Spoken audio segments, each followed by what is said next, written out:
We'll have our show support link in the chat and in the comments as well. Also, if you like the playlist, once again, it's How to Start a Peaceful Protest. It's on our Apple Music, so feel free to check that out. And coming up next to bless our panel is Brother Joe Brundage. He is an artist, educator, entrepreneur, really true man of many talents and a bright light in dark nights. Joe is a mainstay and a beacon in the South Texas artistic community. His bright outlook and passion for the arts and their continuation continue to inspire contemporaries and fans across the board. So be prepared to be blessed by Mr. Joe Brundage. All right, take it away, Joe. First of all, claps or snaps, whatever you prefer, if you are next to someone beautiful, digitally or otherwise. Even if you're by yourself, you got your shadow, baby. So that's everybody around need to make a sound. That's just how I feel about it. Secondly, thank you for the opportunity. Without any further preamble, I live my life from paycheck to paycheck. So in exchange for all the services rendered, I get the next day. It means you're barely able to pay the bills.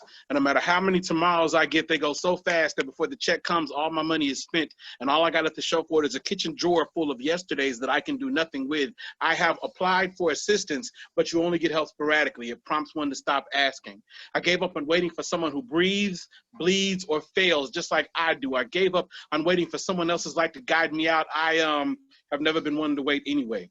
I decided that since I'm on borrowed time, I better live this life now before someone comes back around asking for the money. I better live like the money's here instead of writing a check I can't be sure I can cash because I'm still kind of sore from the last time I found out I was wrong.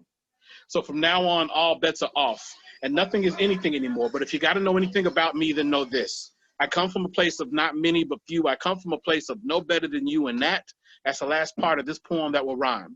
I will no longer write to recreate what you see when you do take notice, because when I ask you and you tell me, I got no idea what you are talking about. From now on, I will live my life behind blue bars in a white cell, just waiting to receive a temporary partner. Better yet, some time in the yard every time I push out a real piece. Give you some soul food as opposed to some knee-jerk chicken. From now on, I am the third word in the sentence of 16, and I don't care if you forget me. Just don't let the thought perish. I'm going to give a damn. I'll keep some mommy in case you need one. And if I find out I know more than you, then I will see to it that we are on even keel before our time together is done. And I will no longer wait for someone to love me, because when you think about it, if you don't love yourself enough to be happy being alone, you have been cheating on yourself with everyone you thought you were giving your heart to. And I am done living my life as an adulterer. I will live my life as a slave to the idea of my own freedom, living with the whelps on my back with pride. So if you have to know anything about me, look at yourself. It's some of me and all you and vice versa. I'm going to pay what I owe for what I have done. And when my time is not, yes, that check will be in cash, not credit. Don't ask me for anything other than nothing and maybe about 15 seconds from now, because that was all that I had. Don't ask me about tomorrow or further. Shit, I got no future. I already lived it. And all I got left, I've got the past, and Lord knows I've got enough trouble letting that go. So at all that I have, what I know that I have, is today. Today works. That's that piece. That piece is called, no, it's okay, y'all. I'm sorry, I'm at a barbecue with people I love, having a fun time. But that piece is called Intermittent.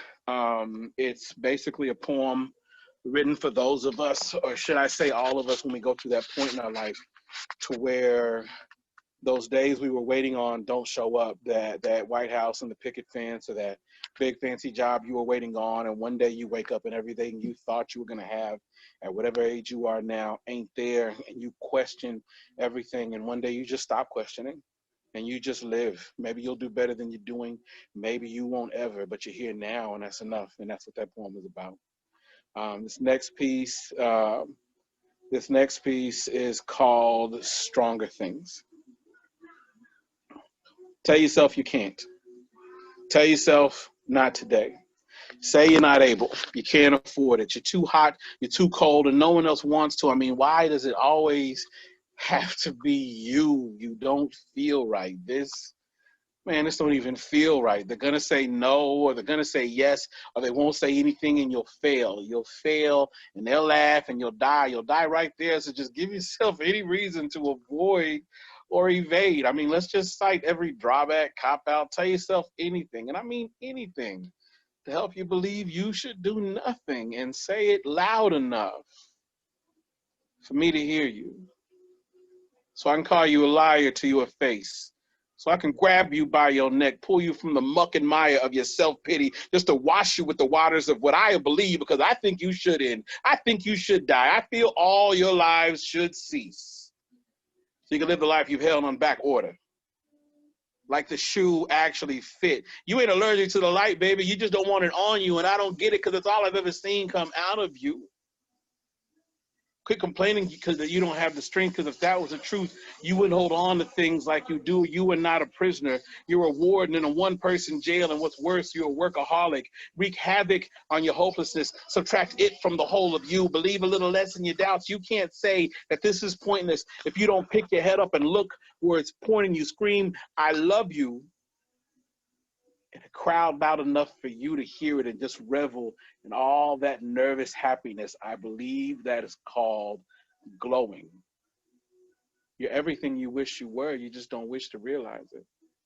Pass on the plates of outside opinion unless you can be fed without suffering from the indigestion of indecision. Turn why didn't I? And why didn't I sooner? Change I don't know from question to statement, and quit whining unless you're trying to make somebody laugh, thereby making yourself a superhero. Accept your own friend request and quit fighting with yourself unless you're just sparring when you need to get it on with anyone. And I mean anyone trying to knock you down. I ain't saying look for a fight. I'm saying don't run from it. Pretending it's not there doesn't mean it plays along. File a restraining order on your self-restraint and be the devil and all those little demons of yours. Just because you created them don't mean they get an easy ride today. And quit reading all those little motivational posters and copy mugs. We know you ain't listening. You're probably not even paying attention to the damn poem. It's called life. And it happens. And you better act like you want it, baby, but it is not yours. It is a path. It's going to twist and it's going to turn. And yes, you will go where it goes. But I heard if you walk it just right, you get to rest while those not as far along as you ask you for the directions. And should you reach the very end, there's only everything waiting for you with the honor of a memory. You are so much more than your misery, but it's not up to me to be you. I'm just happy I know you. I will always be there behind you, beside you, above you, with all of those who love you, waiting for you to erupt from your thick husk, cut through the callus of your conditioning and call whatever crawls out your character. But finally accept the truth that you won't hear as you've adhered to your cherished fears, that we are amazing. That we are made of both his and each other's love, that we are both fearfully and wonderfully made, that we are made of stronger things. That's that piece. So that one is near and dear to me because at the time, long story short, I had written it because a friend of mine who's like my rock in my life, I'm at her and her husband's place now, as a matter of fact. She was going through a tough time. And I'm like, when the person you lean on is going through it, you're like, what is wrong with you? You're the tough one. I'm not. You're the strong one. I'm not. I'm supposed to be leaning on you. What's wrong with you? And at the same time, my other best friend, whose birthday party I'm getting ready to go to tonight in a little bit, me and him were having an argument because he called me out on something that he knew I was wrong about and that I knew I was wrong about, and I didn't want to admit it. So one day I'm writing the poem, and I wrote it down in less than 5 minutes. And one day I'm at home and I'm practicing it to myself one night, and I'm yelling, "You are not a prisoner," but I'm yelling it so loud, I'm getting angry. And I realized that it wasn't about either one of my best friends, that it was about me, that I was talking to myself. And so what it was is it was a subconscious wake-up call. And I think we all have those moments. If you haven't gotten to your own dark night of the soul, get ready. Because some of us, we have weeks, some of us have months, some of us, we have dark sabbaticals of the soul. Some of us get relocated spiritually and emotionally. That's neither here nor there. But hold on, that's my best friend laughing at me right there. I normally don't catch her. Her reflexes are way faster than mine, but normally I don't catch her. But you need people in your. We are nothing without the people that we have in our lives. No one's an island, seriously. If you can't be next to that person that you lean on, maybe you're at a point to where you can stand to learn to lean on yourself, become strong enough, because maybe those people who love you or all around you are waiting for you to come out of that hole that you're in. But that's neither here nor there before I go into TED Talk mode. I ain't filled out one application to be on that damn show. But anyway, I'm finna do. Hey, that's cool, bro. This TED Talk for the people. You got it. You know what I'm saying. You know what I'm saying. Get it how you live. Get it how you live. So let me go into this last piece. I'm gonna be an old man for a second and try to get into my Evernote while I'm doing Zoom. As soon as I pull up the poem, I'm gonna ask if y'all can see me, and y'all tell me yeah. One day.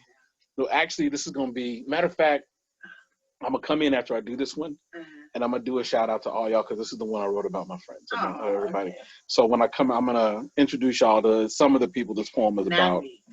Well, nobody likes y'all. You know, rude people. Best friends are rude. Just know that. Can y'all see me? Can y'all hear me? We can hear you for sure. We're not okay. Cool.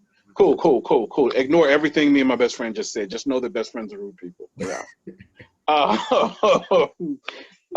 So that being said, this poem is about everybody that I've been. Well, you'll know by the time it's done. Hold on. Here we go.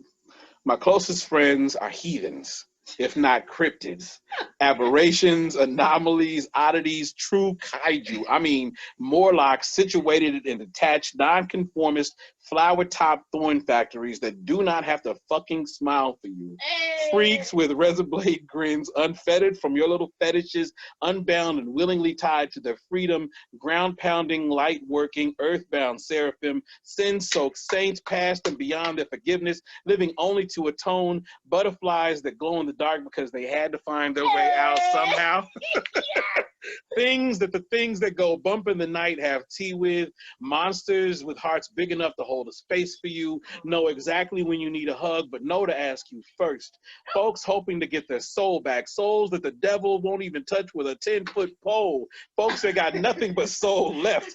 Pronoun resistant, self-identified beast too classy to be classified, religiously disillusioned yet so spiritually devout that they carry the church inside of them, that they carry their demons just to give them to God personally, keep crosses on their skin in case they forget God again. People who will love you like acid, jazz, and whiskey like 3:12 a.m. in the morning. Cats that will not be cataloged or easily referenced. Low-key masterminds, undeclared geniuses, some of the sapio-sexiest carbon-based life forms that I know, wise enough to not know shit. Love you enough to love you so hard. Love you enough to not know shit. No, not to think themselves better than you. Absolute badasses. People who didn't see themselves until they became invisible. People who didn't find themselves until they were truly lost. Folks that will love you so hard that your doubts suffocate. Beings that don't talk to strangers because nobody is stranger than them. They who were absent the day they taught the others how to be cool because we already knew. They who keep the day on its toes while keeping the night tired and satiated. They who started living from their heart the day that they escaped their mind.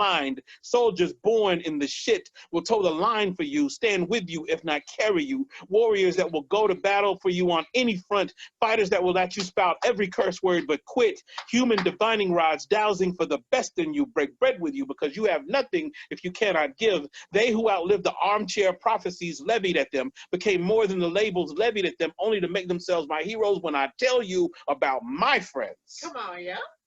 My comrades. My tribe, my collective of individuals. Be advised, we are not the we you are used to. Nothing like what your eyes may tell you. Believe whatever you heard about us. We give the myopic headaches when we come into view. We are not lost because we don't know who we are. We are lost to you because you no longer deserve us. We are lost to you because you no longer deserve us, devoid of any explanation. You might feel we owe you. My crew be so very motley, but this exquisite mess of outright outliers, this beautiful mosaic, this tumultuous tapestry of people from separate paths that I choose to move parallel with. We are the flotsam that drifted from wherever bound by holding to no matter where the tide takes us. And I don't know where they came from. I know not how they found me, but I would not trade them. Not a one. That's that piece. So yeah, that piece is one of my newest ones. It's actually going to be the title piece for my new book, This Exquisite Mess, which is scheduled to come out whenever the fuck I am done writing it. I'll say I'm halfway through it, but I'm not going to tell you which half is bigger, because writers. Time is relative, unless they're cutting a check. Time is relative. But yeah, that piece is for everybody that I have clung to in the storm. Everybody I have found and connected to. There's one poet on here in this chat now who I met some time ago. I'm not gonna put him out there, but his last name rhymes with Benson. I met him, and Front Street, baby. We changing zip codes. Yeah, fill out them change of address cards, baby. Front Street. That's what we did. That's how we do it. Like I said, time is relative, and I met him and a number of other people when I was in Hattiesburg a while back, and just that one day I spent with them. Etched something, like etched, whatever etched in my heart. I don't know what the popular phrase is for it. I don't read a lot lately. But needless to say, your people are your people. And it don't always take a whole set in stone series of contracts to make us cool.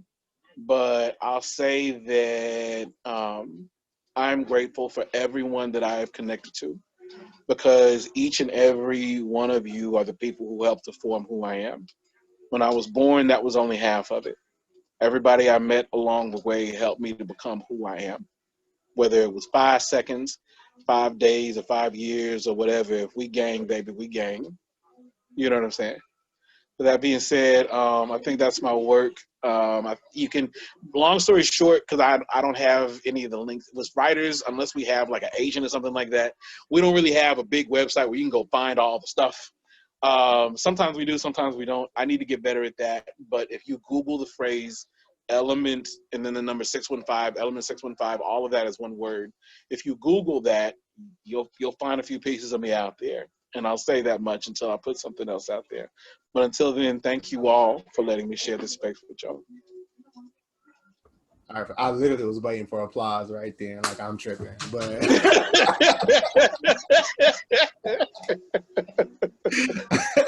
it was in me. I'm like, all right, cool, applause, baby.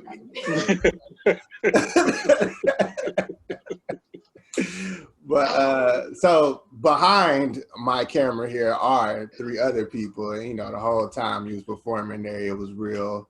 It felt like 7 up in here. It was a lot of snapping. A few times where amen couldn't be said, so Ash was instead. But we definitely appreciate you, Joe, for coming and blessing the panel. Look forward to seeing some more of your work, and till you get a website, you're welcome to have some space on the Rebel Media Group site to get you some shows. So we definitely look forward to sharing more with you and getting you some more on